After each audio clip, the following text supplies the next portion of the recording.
Now you- Okay, so in accordance with the requirements of the open meeting law, please be advised that this meeting is being recorded. And the recording of this meeting will be available on the Lunenburg Public Access channel within 24 hours. The public has been invited to join us via a Zoom link. We don't have anybody else that's trying to get in, so it's just the three of us for right now. I am calling the meeting to order. It's 7:43 Eastern Standard Time. And we have no public, so I'm assuming we have no public comments. Let's talk about minutes for a bit. I don't have any minutes from the October meeting. Nathan, I did look at the meeting minutes for the August meeting. That's quite a transcript. Yeah. I don't know whether you've had a chance to go through and kind of. I haven't had a chance. Was the summary any good? I didn't look at it yet. It was too detailed. I mean, it was line after line after line after line. I mean, there's probably, I mean, what it reminded me of was a legal transcript, which are painful.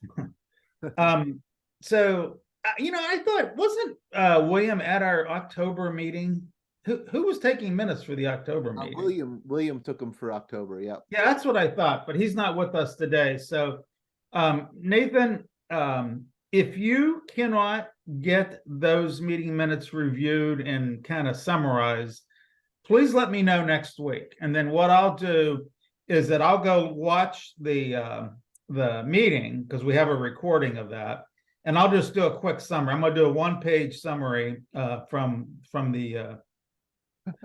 the August meeting. But let me know if you can't do that, because I want to get these meetings up to snuff.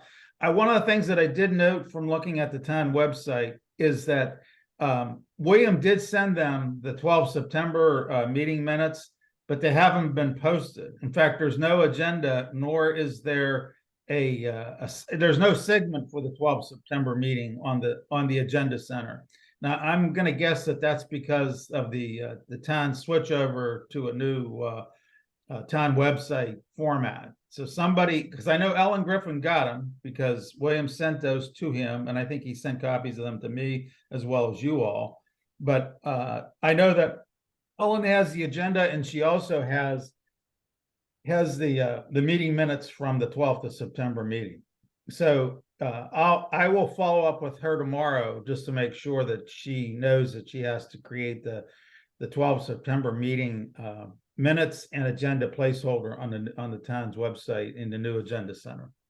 And then hopefully at the December meeting, we'll get everything wrapped up and resolved in terms of our meeting for our meeting minutes.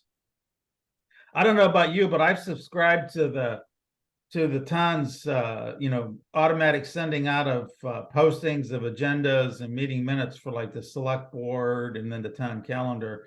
And apparently every time that they add a new set of meeting minutes or agenda to the town website, they're kind of playing catch up.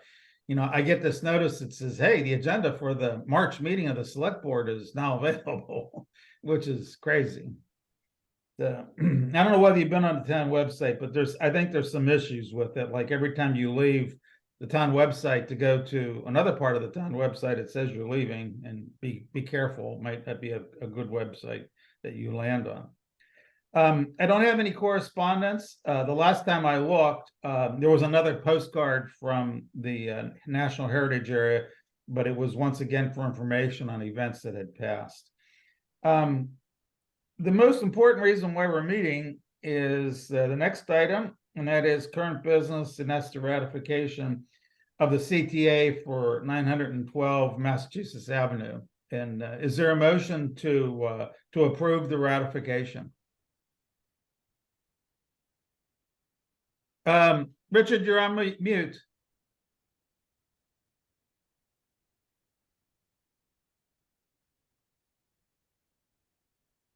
Okay. I make a motion to approve. Thank you. Is there a second, Nathan? Second. Okay. All those in favor of approving the ratification for the CTA at 912 Massachusetts Avenue, say aye. Aye. Okay, so that ratification is approved. Just one thing, I believe that, we were clearly, within reason to say, go ahead and replace the shingles.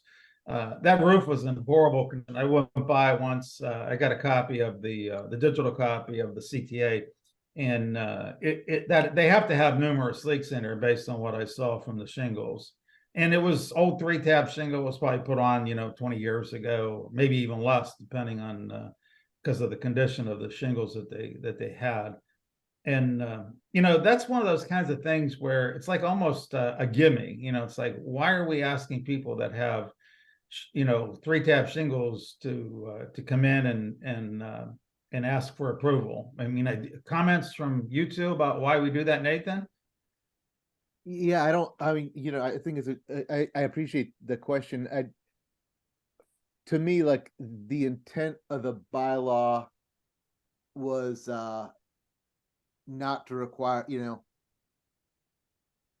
not to require approval for stuff like that, basically.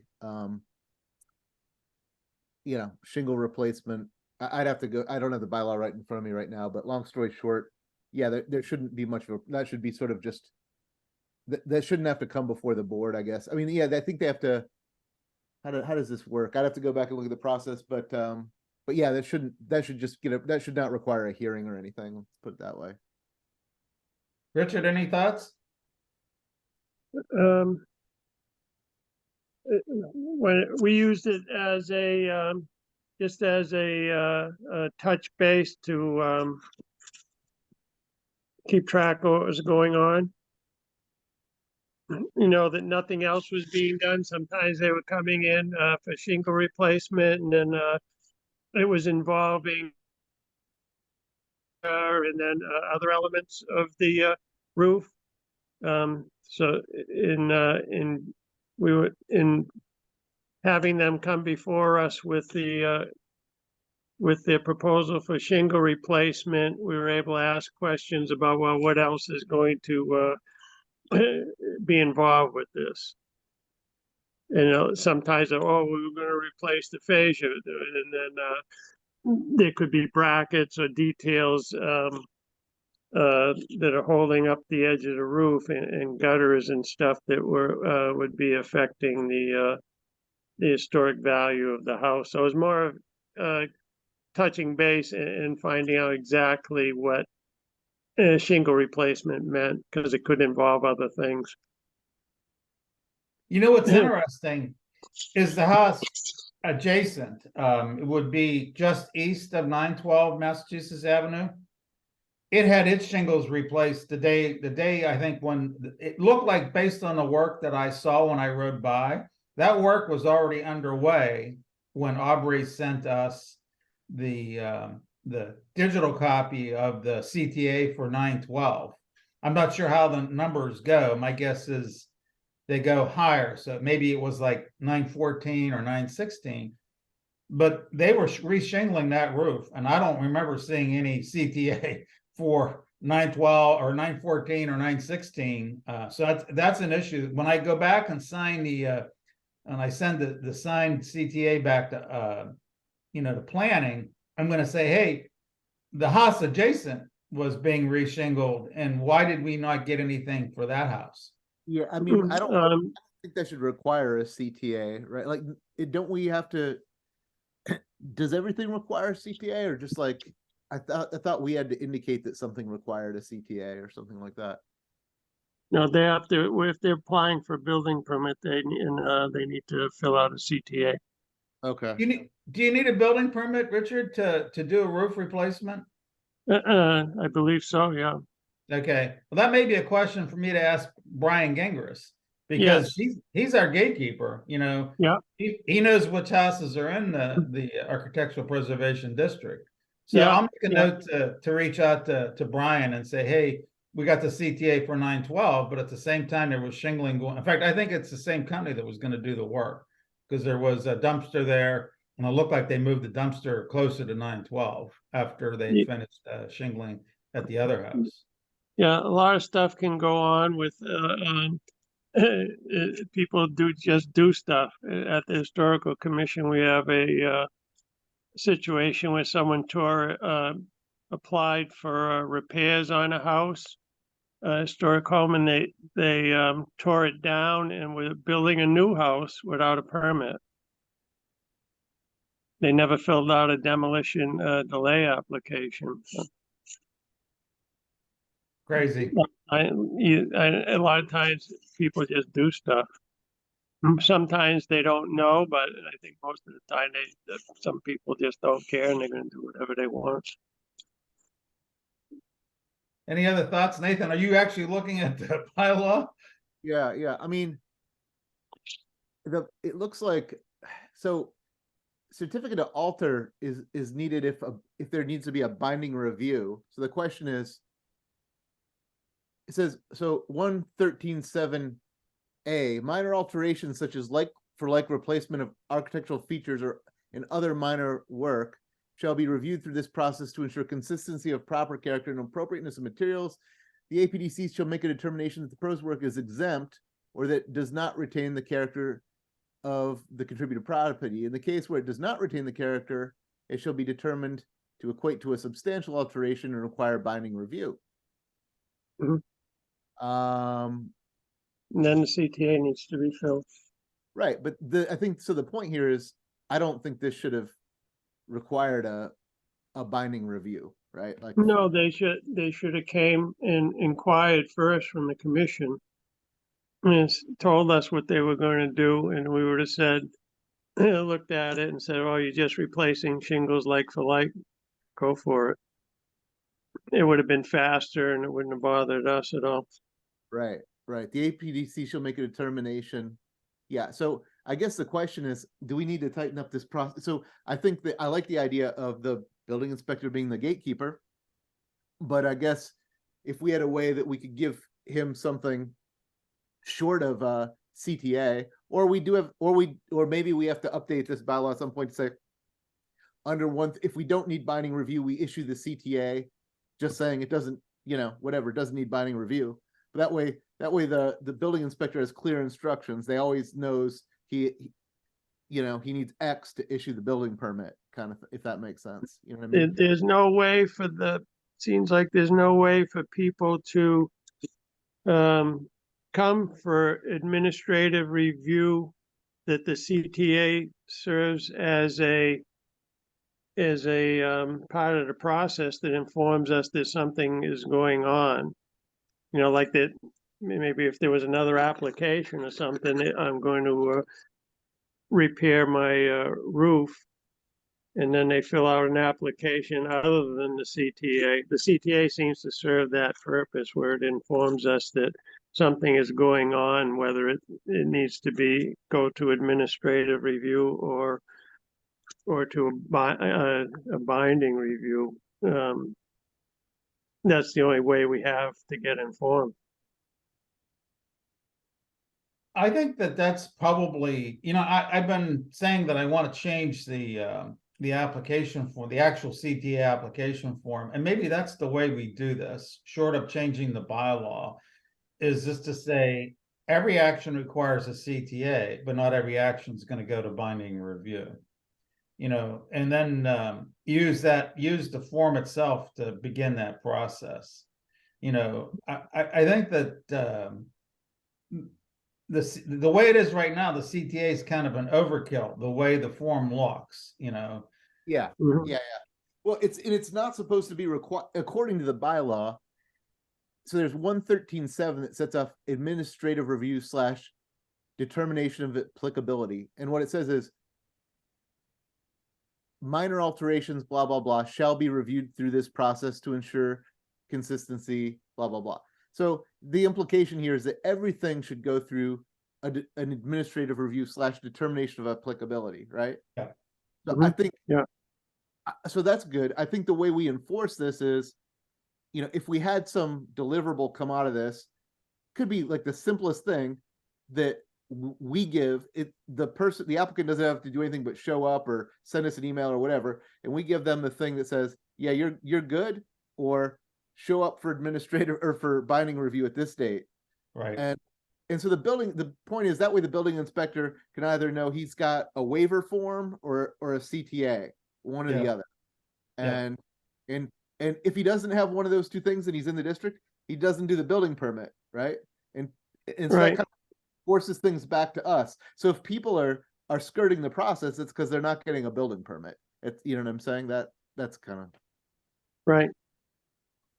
Okay, so I'm gonna have another conversation with Brian based on this conversation.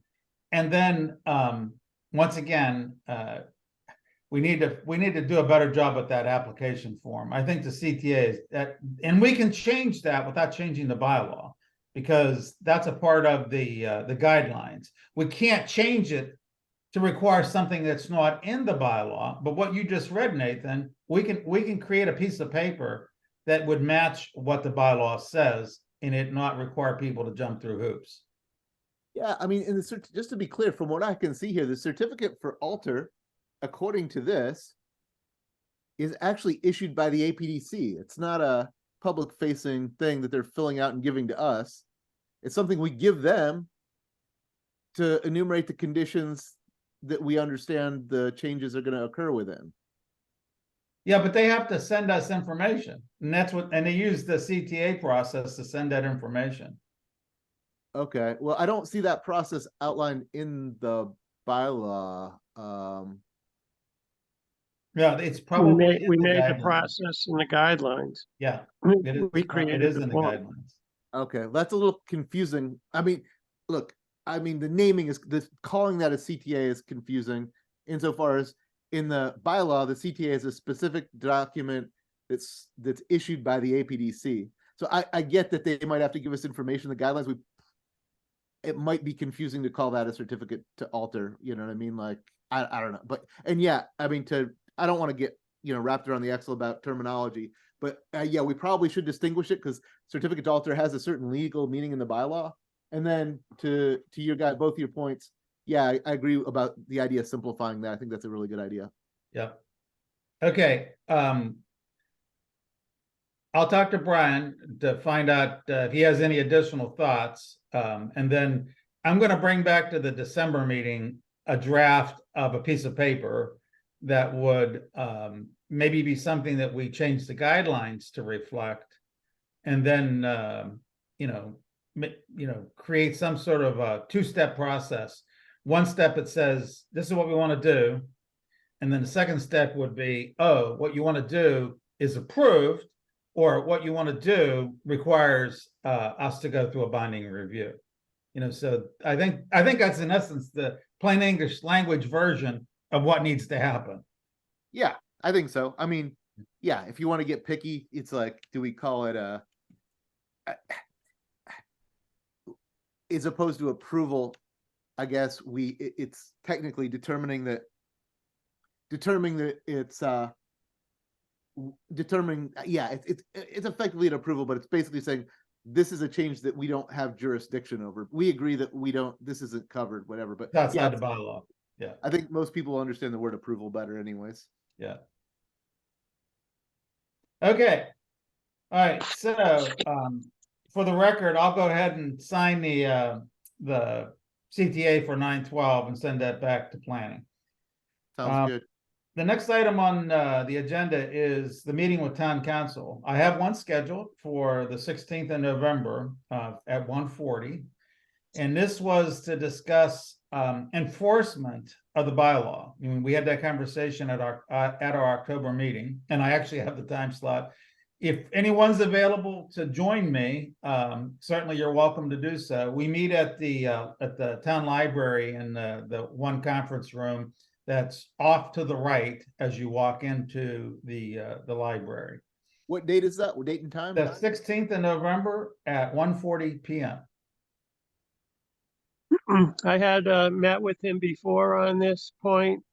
And we talked about, if I remember correctly, some other towns he had represented did put in a fine structure in order to enforce the law.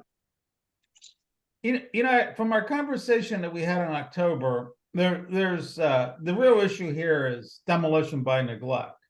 And how do we keep that from happening? There's people who have means, and there are people that don't have means. And Mhm. we've looked at the two examples. So one is the office condominium on Main Street, where the steeple is starting to, to suffer some real consequences of decay. And then there's that one house that's on Lancaster Avenue, which is really in a state of decay. So how do we equitably enforce demolition by neglect? Seek town council's input on how to do that. So that's Yeah. basically the message or the question that I'm going to bring back to Adam for discussion. And both of you are certainly welcome to join me. I would, I'd welcome that. But if you're not available, that's the message that I would, bring to Adam for his consideration. Sounds No, I'm gonna try to make it for that. Yeah, I mean, I think obviously demolition by neglect's the most important thing, but to Richard's point, it is basically an enforcement issue. Like what tools do we have to enforce the bylaw in general? Yeah. But that's obviously the most important case. I agree. Okay. Any other comments or questions about current business? If not, we'll move into old business. I did attend the 2 November Master Plan Steering Committee meeting at Smokestacks. It was a nice discussion. There was about 25, 30 people there. That committee is a large committee. There's about 15, there's 15 slots on that committee. And one of the things that I've been trying to make a point, I haven't asked for this, but there's no representation from either the historical committee or historical commission, nor the Architectural Preservation District Commission. And I'm not volunteering to be on the Master Plan Steering Committee, but I'm going to certainly continue to attend as many of those meetings as I can to make sure that there's representation of our point of view with regards to historical structures. And in the master plan itself, under the requirements established by the state of Massachusetts, there is a section related to historic preservation. The master plan has to address historic preservation. And, so I'm not quite certain as to why the planning board chose not to appoint anybody with a historic preservation mindset to the master plan steering committee. Now, the woman who's chairing the master plan steering committee, Josie Gilchrist, she's an advocate for historic preservation. And the master planner, Rami Al-Salami, he is a advocate for historic preservation as well. So I'll give you one example of why I say he's an advocate. They were talking about specifically the TC Passios. He talked about specifically TC Passios and Turkey Hill. And he says, whether you like it or not, he says, both of those structures are rapidly approaching, the designation as being historic structures. In the case of TC Passios, the building was, according to their records, the building was completed in 1952. I've seen the information that says it was completed in 1953. And then I'm not sure when the precise date for Turkey Hill is, but it's in the 60s. It's in the mid 60s. So Passios is a couple years away from being under our jurisdiction on the Architectural Preservation District. Turkey Hill is a little further away, but they're both fairly old buildings. And Rami said to the group, he says, whether you like them or not, he says, they are old structures. He says, and they represent a history that if you tear these buildings down, once that happens, that history's gone. And I thought that was a great comment on his part. Yeah. So it will be interesting to see what happens. Hold on for just a moment.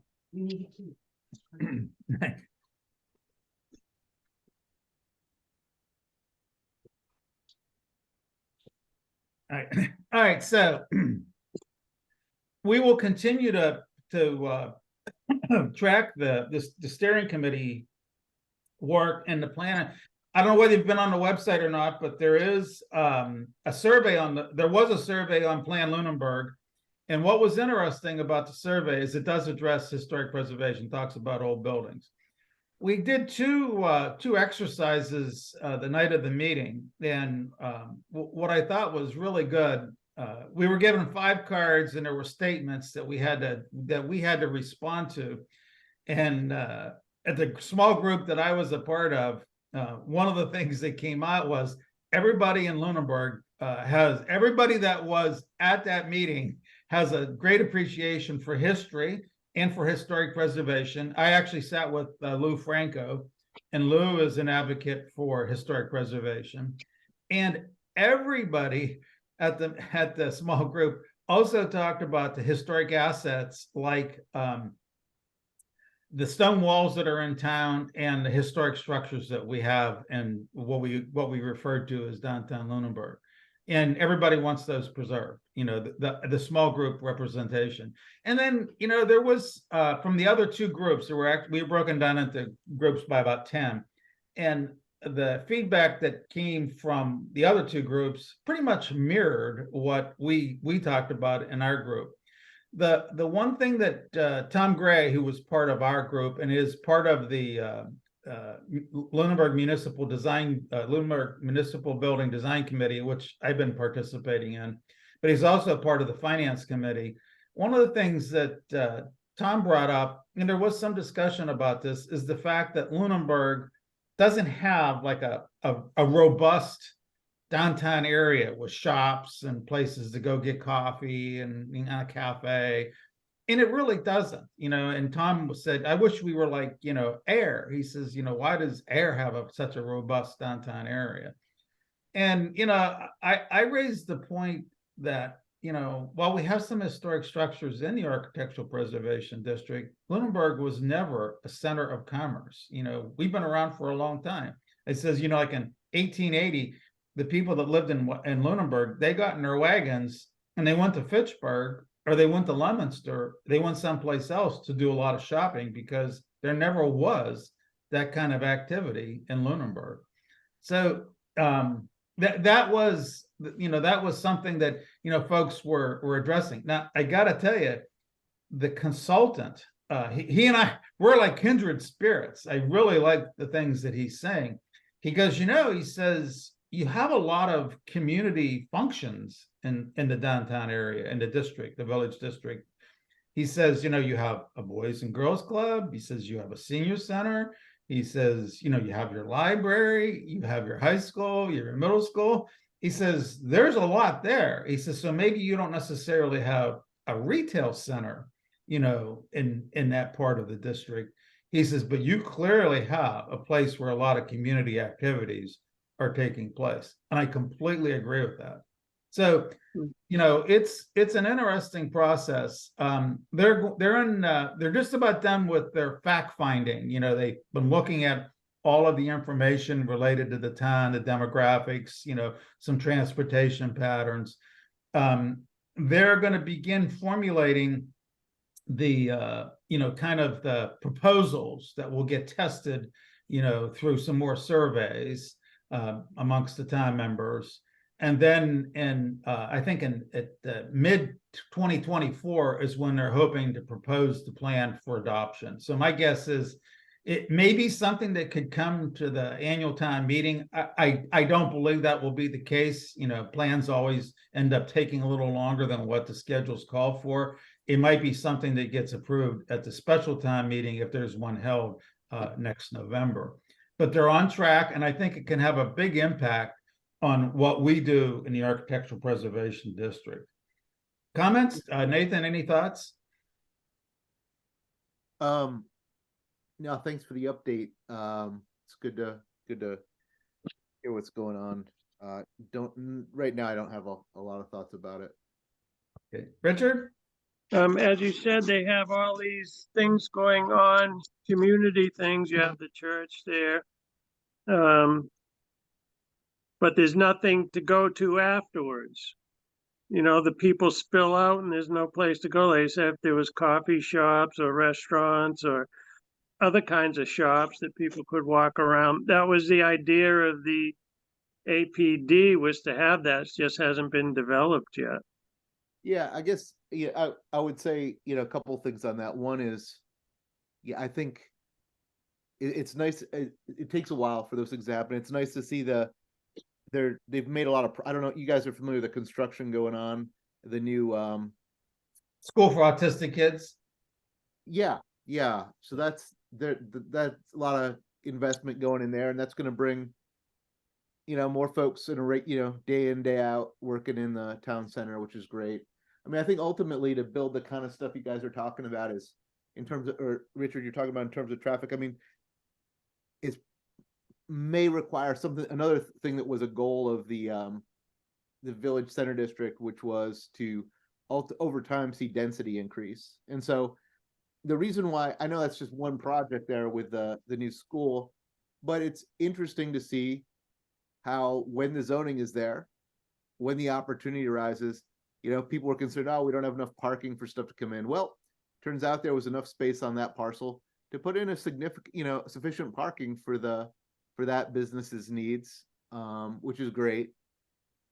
And I guess, so I think it's something that will, just may take time. I think to the extent, I guess about the master plan. So I guess I do my thoughts are, I would like to see, I think that we could give population density in this part of town a shot in the arm in the same way that we've given it a shot in the arm.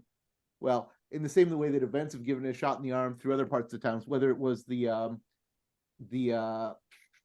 40R that the town set up in what's it called over there near Whalum, which is worked out well, provided a nice housing solution for folks. Then there's been some 40Bs which have increased population density in certain part of towns. And then there was another example of the town taking action was Emerald Place and the overlay district that was created there. So those are examples where the town took proactive planning and zoning action in order to achieve a goal, which in those cases increased density. I think in my mind, this isn't part of the APD function, but if we want to drive the types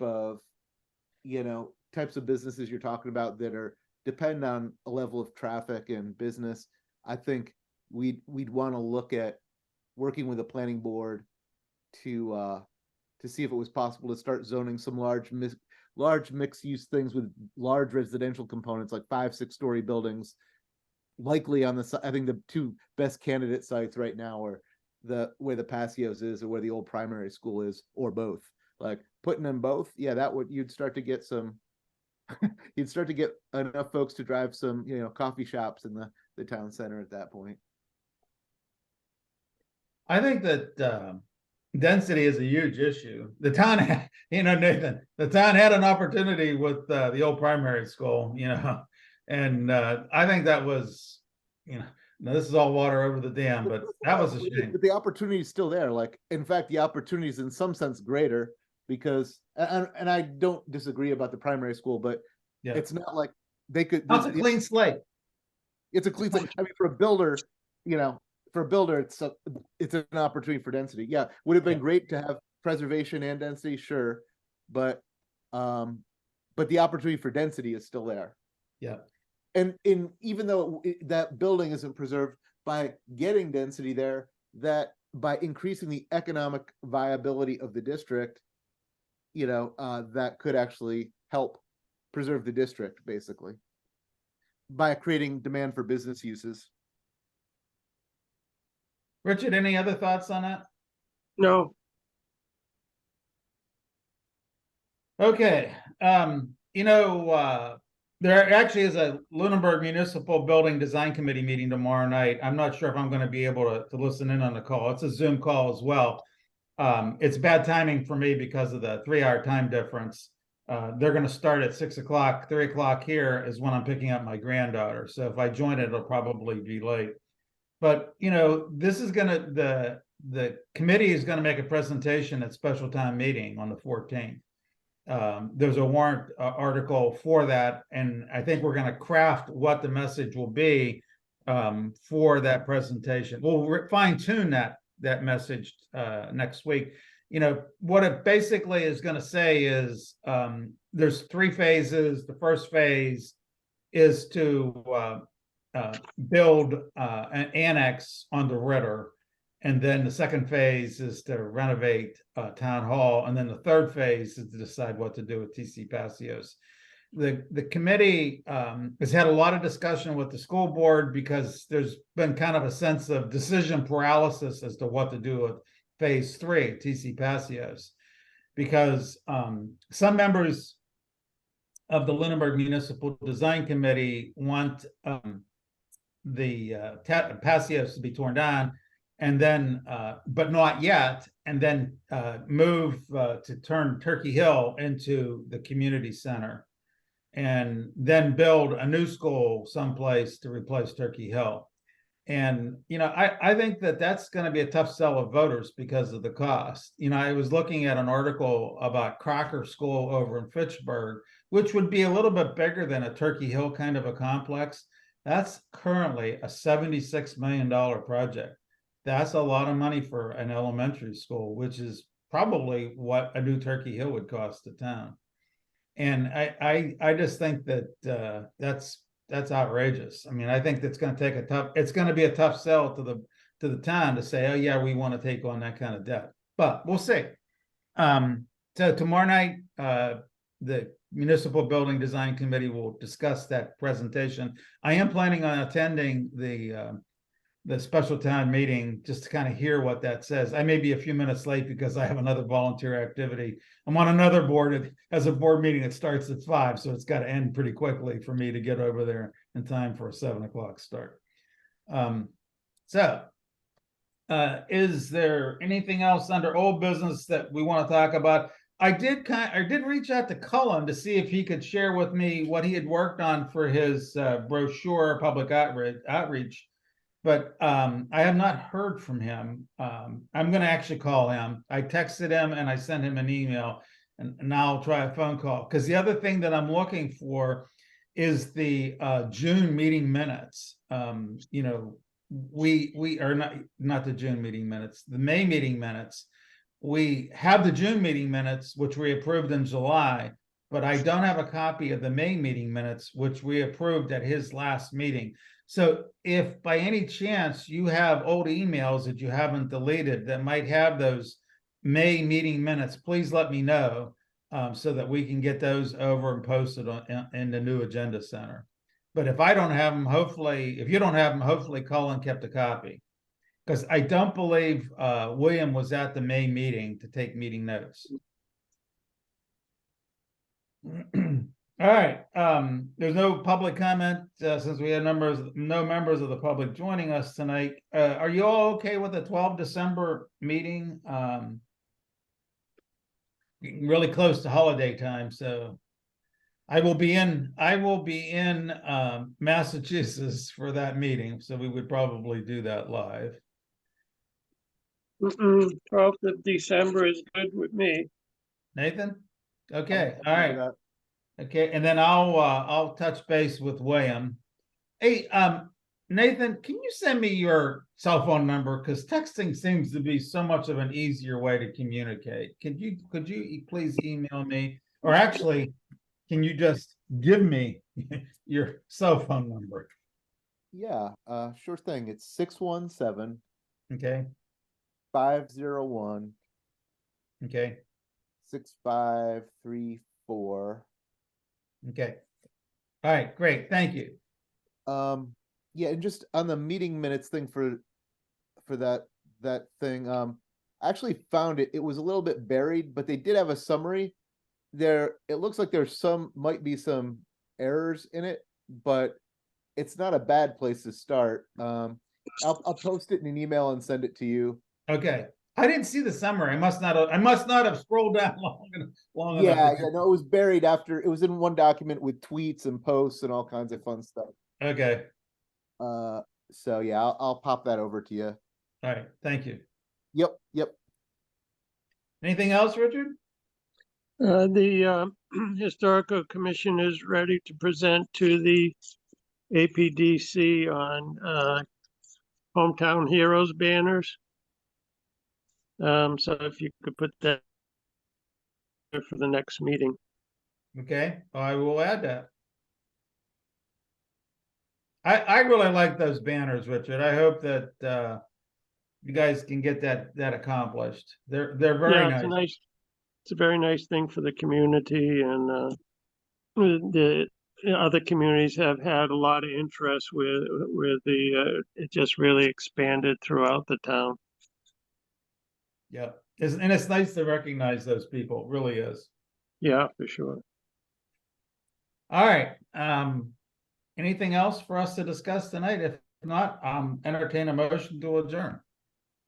Motion to adjourn. Second, Nathan? Second, yes, sir. All those in favor say aye. Aye. Aye. Aye. Thank you very much for accommodating the Zoom meeting, and we'll be back for our next meeting on the 12th of December.